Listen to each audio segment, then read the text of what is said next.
There's cash flow investors that really have their eye on, I want cash flow. I'm not caring about back-end equity. Cash flow is very, very important to me because I'm either A, on a fixed income, or B, I'm already in enough back-end equity plays. For those of you that don't know what I mean by back-end equity, when you put your money in, it is, let's use new construction as an example. That's an extreme example, but a good one, where they're going to build ground-up construction. So they've got a lot of costs up front, architects and costs for construction down payments and getting approval for I was going to say bids, but I meant permits. All those things take time and money.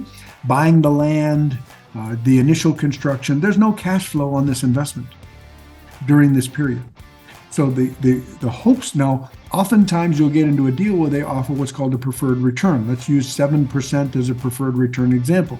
So even though you're not receiving the 7% during these times where there's no cash flow, you're banking it. So when there is cash flow, either A, upon the building cash flowing, they do what's called a catch-up, or B, when the property refinances or sells, you get made whole on the 7%. So even though you're not getting cash flow during that time, on a pref deal, you are promised cash flow at that level. So from the day you put your money in or the day the property actually closes escrow, then the 7% begins. Even if you're not receiving it, you're banking it. Okay, so that's a back-end equity play. A momentum play means I'm buying an operating business, no different than buying an auto repair shop or a shoe store or anything else. It's got proven P&Ls. We're going to go in. We're going to increase the marketing. We're going to increase the product, make it look nicer. We're going to renovate the interior doors. We're going to renovate the parking lot, do some exterior stuff. Maybe we rebrand it because it's got a bad reputation. We're going to put a new name on the front.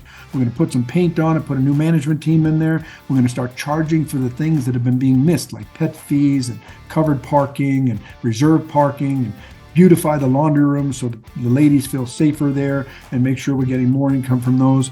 And so we're going to increase the income, but the current income is such that it pays dividends day one. And then there's a repositioning. Repositioning is also like the construction play. Usually it's a heavy lift on the front end. It takes a lot of money to get the place turned around. You might purchase it at 70 or 80% occupancy, and because you need to take the bad components out, you drop from 80 or 70% occupancy down to 50 or 40% occupancy, and then you ride the train, putting your tenants back in as you renovate doors at higher rents. You're putting better tenants in, and you're really increasing the value of that property. Again, usually there's a pref meaning a preferred return. And even though our investors are not getting that preferred return, they are banking that preferred return, and then they either realize that and get caught up and enjoy 70% of the equity that's created on the back end.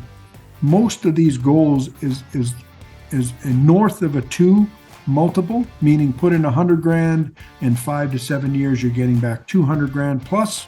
So you're getting your initial investment back and doubling your initial investment. But it isn't always a cash flow play.